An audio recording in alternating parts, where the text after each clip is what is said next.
the rides at Disney World caught on fire.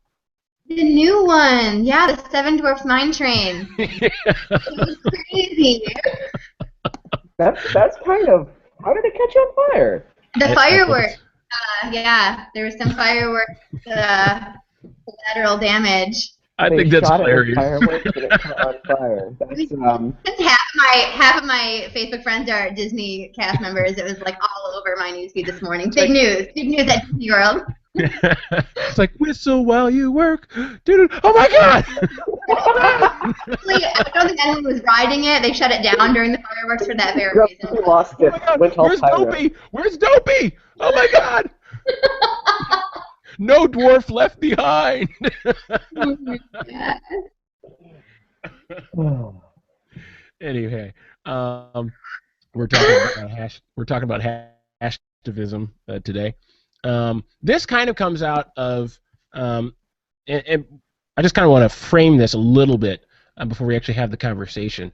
I posted something about Tim Cook, who is the CEO of Apple, and he came out. Well, I mean, it's common knowledge that he was gay, but he came out officially in a statement and talked about how the empathy that he's gained from being gay. It's made him a better CEO because it makes him more empathetic with people who are minority status. I kind of took a little bit of issue with that, and then a lot of people were calling it brave, and I took some issues with that because I was like, well, look, he's not coming out, and they were like, well, this could make people come out in Iraq and things like that. And I'm like, well, he's not coming out in Iraq. He's coming out in Silicon Valley of California, where it's very safe, and he's a CEO, and there's not going to be much backlash besides someone saying, I might get a Windows phone, and let's be honest, nobody's going to get a Windows phone over this. Well, and, So, I mean, really, like at this point, does anyone still care except maybe Westboro? I mean, no, even if you got a major hang-up, it's like it's happened 9 times this year. It's right. old hat, old news. Boring. It's not a big deal, and it's not as brave, but I connect it to, and this podcast is not about that. That was just one issue in a long line of issues in terms of what people call slacktivism or hashtivism, where you click on a link and that's your support for something, or you pour a bucket of ice water over your head to bring attention to Lou Gehrig's disease, ALS, which is interesting. I was working my previous job was where I was when the ice bucket challenge was going on, and it took over everybody's Facebook feeds for like 3.5, 4 weeks, almost a full month. That and Ferguson were kind of battling it out for hashtag supremacy. And I remember this young lady came into my workplace and she's like, yeah, I did the Ice Bucket Challenge. I was like, oh, that's sweet. So did you donate money? She's like, what? I was like, do you know what it was for? Do you know what this was all about? She's like, no, my friends challenged me to do the Ice Bucket Challenge. I was like, if you didn't, you had to donate $100, and if you did, you donated $10.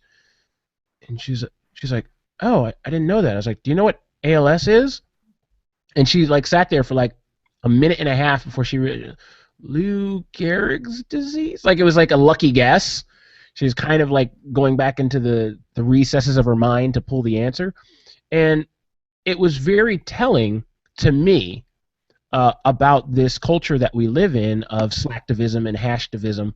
If I click on this link or I repost this video or I take this ice bucket challenge, that lets people know that I have solidarity with people who are far away from me over in the Middle East who are going through things. I haven't read up about what's really going on, but everybody else is putting a hashtag up, so I should do it too to show my solidarity and support. And while it does bring some attention to some of the stuff that's going on around the world, like some people have said, what if there was a hashtag when the Rwandan genocide was going on? Maybe President Clinton wouldn't have said we didn't know it was going on. So it could have brought attention to what was going on if they had those kinds of things. But by and large, I think it really just contributes to lazy activism. I mean, I agree with that entirely. With the whole what if there was hashtags when the Rwandan genocide was happening? I'm sorry. There were hashtags while the Kurds were being killed off and the Assyrians were being killed off in Iraq, and awareness didn't reach enough momentum until the Yazidi were about to be wiped out. And I'm not saying I advocate this perspective, but the buzz in my circles was that, so while they're killing Christians, no one cares. The answer to what if there was a hashtag, the thing is unless it's that special interest group, which the media has currently decided is the thing they want to protect, slacktivism doesn't do any good. Because in order to know what's going on out there, you have to put in rigorous research. And this, whatever's popular on BuzzFeed thing, it's going to make you feel like you're making a difference when millions of people are dying. Well, I'm pretty involved in the nonprofit world. I just recently stepped down from a nonprofit board. We raised money for the water crisis in Africa. I'm still really involved. I interned there for a long time. And so I guess my perspective from that would be you definitely can do good from behind a computer screen. You definitely can do good for a cause by participating, even if it's something like a hashtag or just sharing a status. I think that I mean, obviously a lot of fundraising can come out of that, but a huge part of activism, a huge part of any cause is raising awareness. And I think the ALS Ice Bucket Challenge, for example, while there absolutely were people like Calvin ran into that just dumped ice in their head and had no idea what they were doing, I think most people kind of understood that it was for ALS, and they might not have known what it was. I'm sure a lot of people did research that wouldn't have researched it otherwise. I'm sure a lot of people donated that wouldn't have donated otherwise.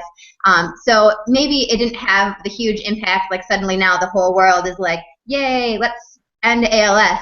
But definitely a lot more people are aware of what it is and are interested in making something happen to find a cure. I would think that it can't end there, of course. If all of your activism is only behind a computer screen, it's not enough. I think if you're not compelled to take the next step, then you need to think about if that cause is really something that's on your heart. It's okay if it's not. You don't have to be behind every cause. You don't have to support everything. I'm really passionate about the water crisis. That might not be something that you guys are really passionate about, and that's okay. But I am, so I'm taking it to the next step. You might be passionate about something else. I think to be passionate about nothing is a problem. I think it's good to be passionate about something, and that involves hashtag. I agree entirely with that. One thing which I harp on continuously is not that it's bad to share, but be aware. Like if you're gonna share a hashtag about Palestine, it's not enough to share a hashtag about Palestine. If you can't go over there and help, the very least you can do is spend an hour researching what's really going on, what the political dynamics are, what's at stake for both sides. And in some cases, like ALS, it's less of an international. Well, it is an international crisis, but it's not one where people are fighting and killing each other. The point is take it a level beyond a hashtag, and I think it's great. If you don't, it's just like Pharisees who donate apparently a whole bunch of money, but it's really a small sum of their wealth, and they do it to look good. Yeah, I feel like it's the hashtag and slacktivism and hashtivism, or whatever title we're putting on this kind of phenomena, isn't necessarily even a new phenomena. It is it's a way of, in the past it was, hey, you know what, I'm gonna, and I don't want to talk down on people who do things like Compassion International, but it's kind of like you write a check and it's out of your mind.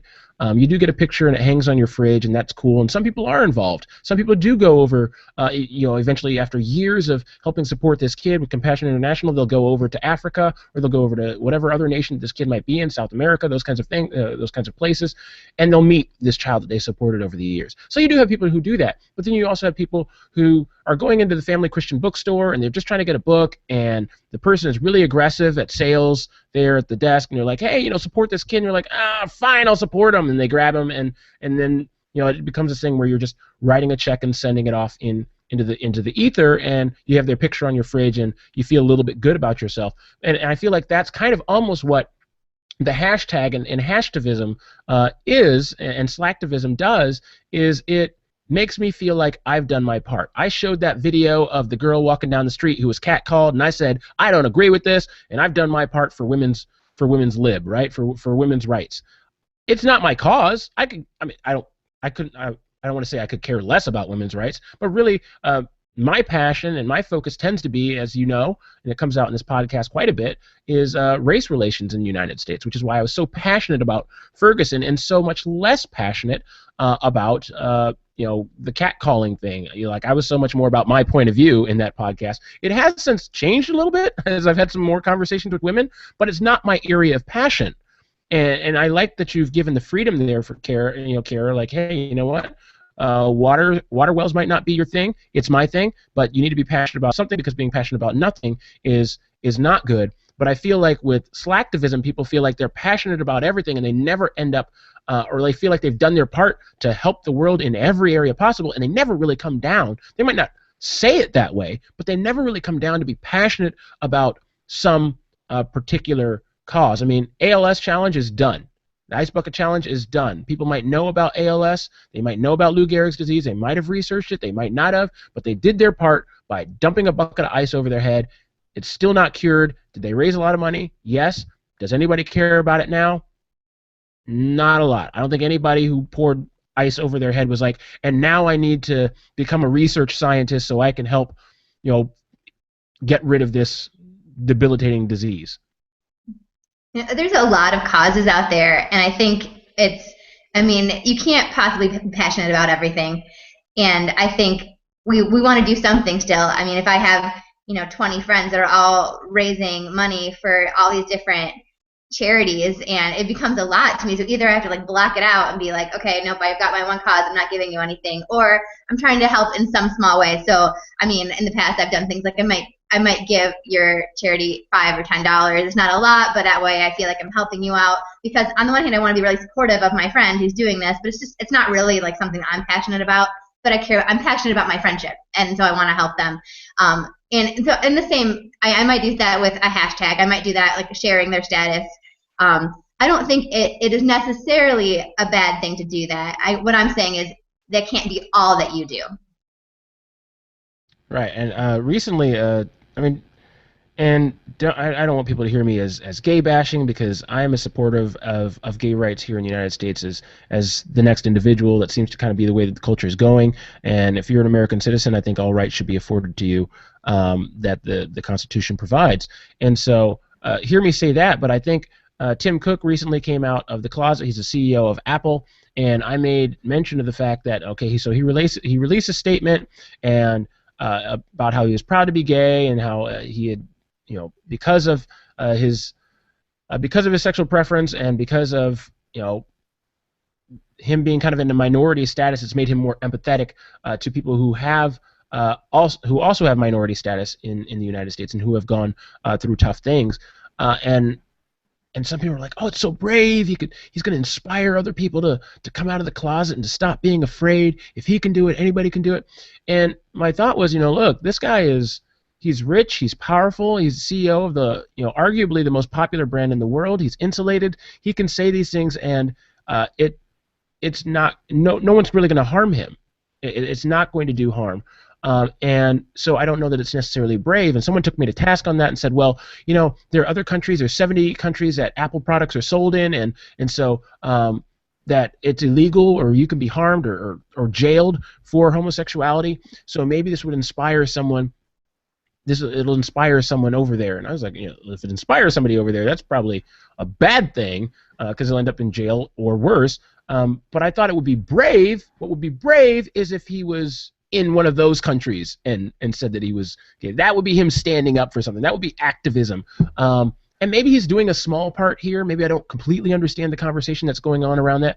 But I feel like that's another form of slacktivism, releasing a statement about what my thoughts are on this thing, or how I feel about this. I don't know if I agree that his thing's slacktivism, because I think... Which is why I said I think it's a small part. I think there's a connection, but I don't know that it's a direct thing. I think you can make the valid argument, and I don't know if I would make this argument, but I think it is a valid one, that when any minority in a position of power is acknowledged as that minority, that it shows other people who are that minority that they can be highly successful.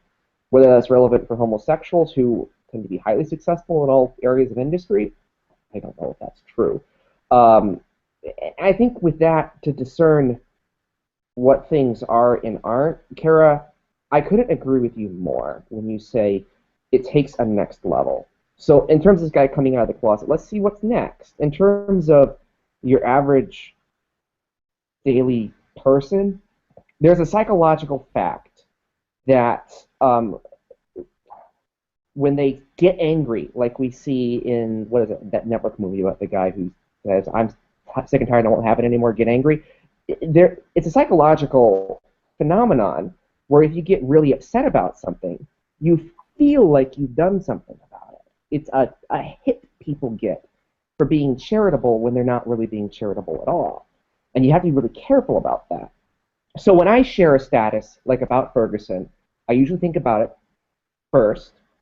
And since I shared statuses about Ferguson, I have every week gone online and spent at least 5 minutes researching new events in Ferguson. Sometimes as much as an hour, depending on what's been new in the news, to keep myself informed.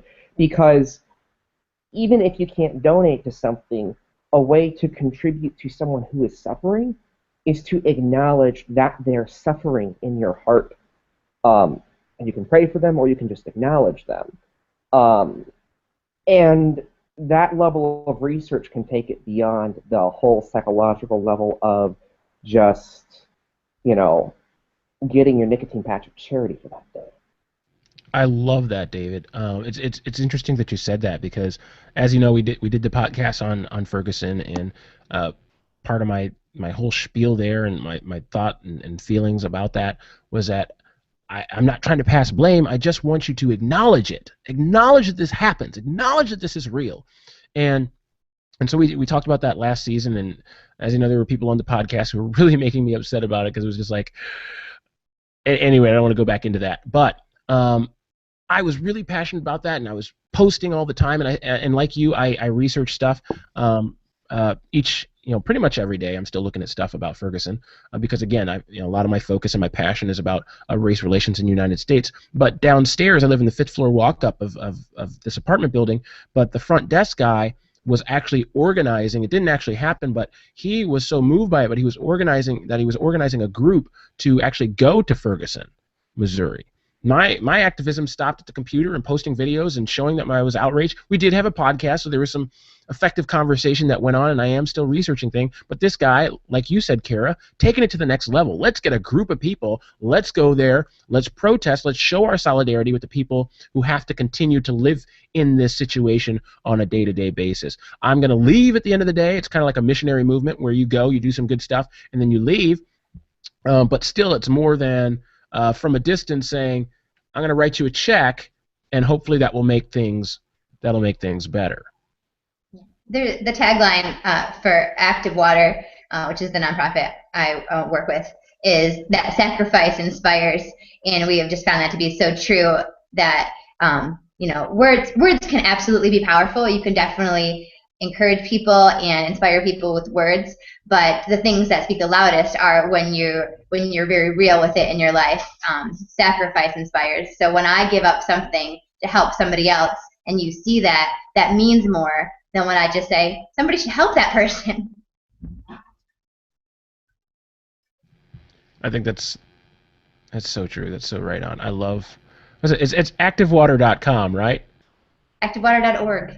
ActiveWater.org. I apologize. I want people to go to ActiveWater. Again, I'm not passionate. Look, and it's so interesting. Okay, so since we're on it about the idea of being passionate and the guy downstairs wanting to go to Ferguson, the guy who runs ActiveWater, who started ActiveWater, this guy is like legit, like man's man, makes you feel like you're not a man, like you're not doing enough. I think he set a Guinness Book, world record by swimming east to west across Lake Michigan.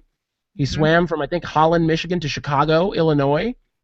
I think he's the only person to have ever done it successfully, or one of the few people who've done it successfully. But like, he did this to bring attention to people who don't have clean drinking water. It was all over the news and everything. I'm like, dude, where's a hashtag I can click? Because I'm not getting in the water to swim. But this guy's extreme. Like, again, sacrifice inspires, and I love the fact that there are people out there who will do things to bring attention to long-standing problems or issues that are easy to ignore. So someone might hear about some guy who's swimming and go, "That's amazing! Why? Why would you do that?" "I'm doing it to dig wells in Africa." And then someone all of a sudden is like, "Wells? Well, there's no clean water in Africa? I didn't know that at all. Let's research that." So I love that there are people out there who do that.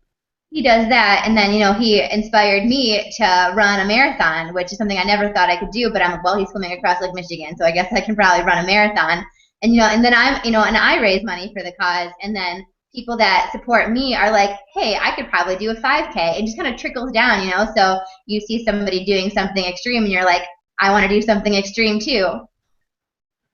It's great to do things that are extreme. I fully advocate this, but I think it's important not to sell the intellectual side short. Calvin, if you think about the amount of effort it takes to convince people that something as simple, if they don't see it as institutional racism existing, that it exists, the amount of research and time you have to put into that. Or Kara, if someone just has no idea that there's a problem with clean water in the world, not just letting them know the information, but presenting the argument in a way where it can change their perspective so that this becomes something which they acknowledge as an issue. Not necessarily their issue, but they acknowledge it as an issue. That's important too. A lot of my time is spent on really two issues, women's rights and minority rights, because those are two issues which, depending on people's cultural background in America, they're very, very, very, very out of touch with. And that's a time sink.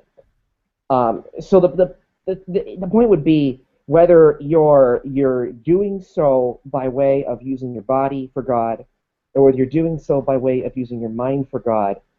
As written in Ecclesiastes, there's a time and a place for all seasons, and really all things and all people. Like, you can bring a lot to bear on issues which you care about. It doesn't have to be a marathon. Yeah. Marathons are great, though. Yeah, and thank you. And saying that, I think it's also good to point out that we don't want to discredit financial giving. Obviously, that's really important. And by saying like just writing a check, sure, like sometimes that is the easiest way to contribute, but sometimes it's not. Sometimes it takes a lot of sacrifice even to give $5 or $10, and it's more than a lot of people would do. It's putting your money where your mouth is, and so I think that's a great way to be active, to contribute to activism. But I do think you should still take it to the next step. But I didn't want to discredit financial giving. That's a great sacrifice. With financial givers, sometimes being a financial giver, it doesn't mean that you live in that moment where you're always thinking about that issue, but you can live in a moment where if someone comes to you and says, I need money to help this poor person, that your answer is yes. You don't need to think about it later, but live the life where your answer is yes. I recently I read an article by Holly Burkhalter. She's the vice president of government relations and advocacy for International Justice Mission. She has an article in the most recent issue of Relevant Magazine, which has been mentioned on this podcast a number of times. And the article is called "Does Hashtivism Really Work?" You can actually read the full article on relevantmagazine.com right now. And she finishes the article by saying that she actually takes a pro-hashtivism stance, which kind of really got me thinking and made me actually it inspired this particular podcast to talk about it. But she finishes off her article by saying this, talking about, well, I'll just read the statement. She says, "Those who commit abuses rely on silence, shadow, and indifference. Social media can be shallow and ridiculous, and often is, but it can also joyfully rip through the shadows and fling the truth far and wide. That is very bad news for perpetrators of corruption and cruelty." And there were hashtags going on that kind of helped with the Arab Spring. Was I going to go over to Iraq and go through what these pro-democracy demonstrators were going through? No, I have democracy here. I don't care that much. But that hashtag kept showing up in my Twitter feed, kept showing up in my Facebook feed, so it was always in my face. I knew what was going on. And so these perpetrators of injustice, again, relying on that silence, relying on blackout media blackouts and things like that, they tried to do this over in the Middle East, actually, to black out media, but they took to Twitter, and because of that, news outlets were able to get a hold of what was going on, video of what was going on, and seeing those things. And so in that sense, I do agree with Burkhalter, and so it's the opposite kind of view of where I started this podcast. So it's kind of I kind of back and forth on this, but there are actually times and places, like you said, David, like it says in Ecclesiastes, for these things, and it can be a very effective tool. It shouldn't stop there, like you said, Kara. It should go to the next level if you can. You don't have to be passionate about everything, but if you can take something to the next level, please do. But I love the idea of what she's saying here, that, okay, these people, perpetrators of crimes, perpetrators against humanity, crimes against humanity, rely on darkness, rely on indifference, rely on blackouts. And the fact that the hashtag and Twitter and Facebook are so readily available to bring attention to these things going on around the world, while I think too many people stop short of what they should be doing and becoming passionate about something, I do think it's a very good starting point to bring attention to things that are going on around the world that you otherwise might not be aware of. I think you're so right on.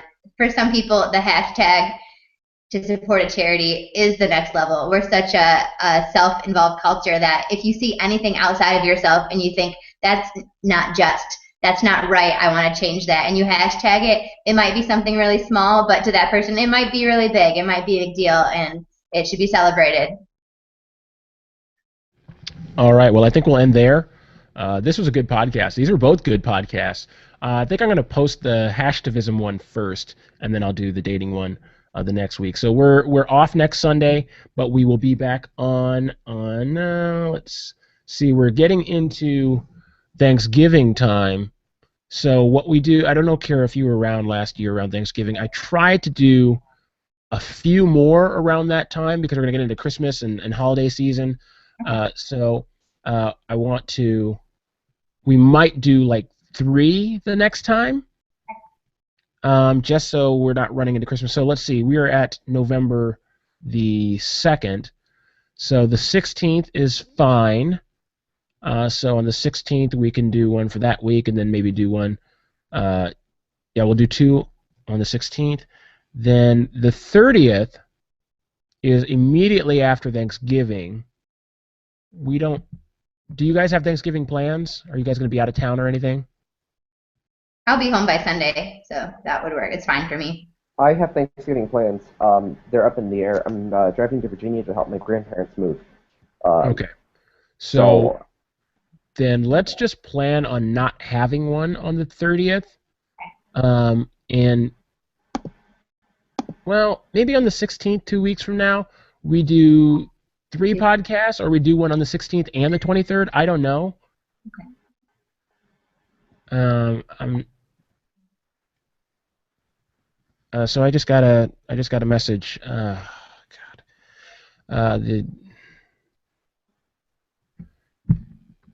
right. So the young lady took her life. So she took her life today. So. Poor woman. Let's take a second to pray for her family. Gosh, and I'm forgetting her name right now. Brittany? Yeah, Brittany.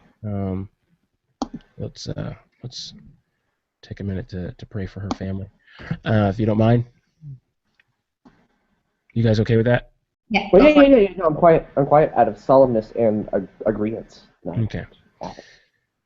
All right. So, Heavenly Father, I just want to lift up Brittany Maynard's family to you. She's taken her life, and life and death is in the hands of God, but she was suffering so badly, God, or was going to be suffering. I pray. I don't know what happens in these end-of-life moments. I really don't know. But God, you do. You're a God who holds all things in your hand. I pray that she rests in your arms now. I pray that she is whole and healed. If she knew you, Lord, I pray that that's where she is. But I pray for her family, those she's left behind. Her mother, she was an only child, Lord. I pray that you would be there to comfort her, because a parent's not supposed to outlive their child, God. I pray for her husband, who is now, a widower, and I pray that you would you would guide his next steps, that you would be with him, that you would be with all those who were considering this decision as well, that you would first and foremost place your healing hand to bring healing, to let people know that miracles still happen, that you are a God who still works miracles today just like you worked them when Christ was here on earth walking as man. But I pray that you would give people peace, you would give people solace, not just those who are making this life-ending decision, but also their families and their friends who are greatly affected by it, and even us total strangers who now have to grapple with questions of what does it mean to live in this world and to die in this world. I pray this in Christ's name. Amen. Amen. Well, guys, I don't know whether I'll leave that in or not, but I'm going to get going. And just remember her and her family throughout this week, and as long as you can remember them. But I'm going to sign off, and you guys have a good night, okay? All right. Thanks. All right. Bye, guys.